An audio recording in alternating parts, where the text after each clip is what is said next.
Hello guys, welcome to our channel. மறக்காம channel subscribe பண்ணிட்டு video பாருங்க. ஒரு வீடியோ ஸ்கிப் பண்ணாங்க, வாங்க வீடியோக்குள்ளே போகலாம். இன்றைக்கான எபிசோட் ஸ்டார்டிங்லேயே பார்த்தீங்கன்னா அவங்க லாயர் தான் வந்து பார்க்க வந்திருக்காங்க. அவங்களும் பார்த்துட்டு சொல்கிறாங்க, ஓ நீங்கள் தான் மனோஜா, வாங்க வாங்க அப்படின்ட்டு கூப்பிட்டு பேசுகிறாங்க.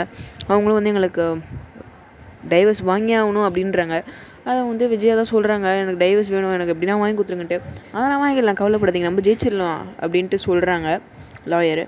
அதோட அவங்கள அமுச்சு விட்டுறாங்க. அதுக்கப்புறம் இந்த சைடு பார்த்திங்கன்னா மீனாவோட தம்பி தான் வந்து பேசுகிறாங்க அவங்க அம்மா கிட்டே, இந்த மாதிரி நடந்ததுக்கு எல்லாமே காரணம் அவங்க தான் அப்படின்ட்டு. அதுக்கப்புறம் இல்லை இது மட்டுமா பண்ணியிருக்கா, இல்லை என் கடையை வாசலேருந்து எடுத்ததே அவள் தான் அப்படின்லாம் பேசிகிட்டு இருக்காங்க. அதுக்கப்புறமா பார்த்திங்கன்னா ரோஹிணி வந்து அவங்க அம்மா வீட்டுக்கு போயிருப்பாங்க போல். அவங்க அம்மாவும் அழுதுகிட்டே சொல்கிறாங்க, உன்னை விவாகரத்துக்கு பண்ணுறதுக்கு நோட்டீஸ்லாம் அனுப்பிச்சிருக்காங்கடி அப்படின்ட்டு அழுதுகிட்டே சொல்கிறாங்க. இந்த அளவுக்கு போயிட்டாங்களா அவங்க அப்படின்ட்டு அவங்க டென்ஷன் ஆகுறாங்க.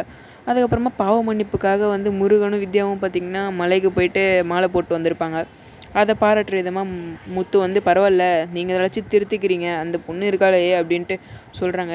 அது அப்புறமா வந்து ரோஹிணியோட பொறுப்பு என்னென்னா கிறிஷ ஸ்கூலில் விடணும் தான். அதை விட்டுட்டு போயிட்டு இருக்கும்போது 3 பேர் வழியை மறைக்கிறாங்க.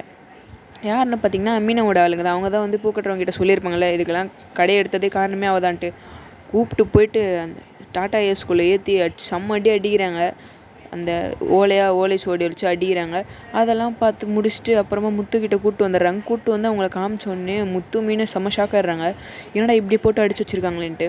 அதுக்கப்புறமா சொல்கிறாங்க மீனா வந்து, உங்களுக்கு எதுக்கு இந்த தேவையில்லாத கோர்ட்டில் வரை கேஸ் போயிட்டுருக்கு, இதெல்லாம் போய் சொன்னால் என்னென்ன ஆகுது, நம்ம பல தப்பு தானே வரும் அப்படின்ட்டு. அப்புறம் மீனாவோட தம்பிக்கிட்டே சொல்கிறாங்க, இந்த மாதிரிலாம் நீ பண்ணாதரா அப்படின்ட்டு. அதோட முடிஞ்சிருச்சுன்னு பார்த்தீங்கன்னா ரவி வந்து ஹோட்டல் காமிக்கிறாங்க. நல்லா டெவலப் பண்ணியிருக்கீங்க அப்படின்னு நீத்து பாராட்டுறாங்க. அதுக்கப்புறமா மனோஜ் வந்து, இல்லை என்னோடய கடையை பார்த்துக்க முடியாது, நீங்கள் கொஞ்ச நாள் பார்த்துக்கோங்க அப்படின்றாங்க. அதுக்கப்புறம் பார்த்திங்கன்னா ரோஹிணி வந்து கடைக்கு வந்துட்டு அழுகிற மாதிரி ஆக்டிங்லாம் போட்டுடுறாங்க. அவங்க அழுகுறாங்க, இந்த மாதிரி அடிக்கிறாங்க அப்படின்ட்டு. அப்புறம் கட்டி பிடிக்க மனோஜும் வந்து வேறு வழி இல்லாமல் கட்டி பிடிச்சி சமாதானப்படுத்தலான்னு பார்க்குறாங்க.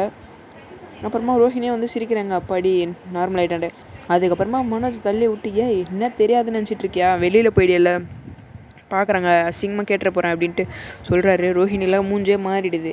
அதுக்கப்புறமா பார்த்திங்கன்னா வீட்டுக்கு போயிட்டு மனோஜ் சொல்கிறாரு, இந்த மாதிரி ஆள் வச்சுலாம் அடிச்சிங்களாமே அப்படின்ட்டு முத்து மீனா சொல்கிறாங்க, நாங்களாம் அடிக்கலை அப்படின்ட்டு. அதுக்கப்புறமா இதெல்லாம் கேட்டுட்டு இருக்கும்போது அவங்க அப்பாவும் சொல்கிறாரு, தப்பு தானே, எதுக்கு அவளை அடிச்சிங்கன்ட்டு. இல்லை அவங்க எங்கள் ஃப்ரெண்டு தான் அடிச்சிட்டாங்க அப்படின்னு சொல்லும்போது இங்கே விஜய் வந்து பார்த்திங்கன்னா சொல்கிறாங்க, எனக்கு சந்தோஷம்தான், ரோஹிணி எப்படியோ பார்லர் அம்மாவை அடிச்சிட்டாங்க அப்படின்ட்டு சந்தோஷமாக கத்துறாங்க. மறக்காமல் சேனலை சப்ஸ்கிரைப் பண்ணிடுங்க, லைக் பண்ணிடுங்க, ஷேர் பண்ணிடுங்க. நெக்ஸ்ட் எபிசோடில் பார்க்கலாம். அது வரைக்கும் பை.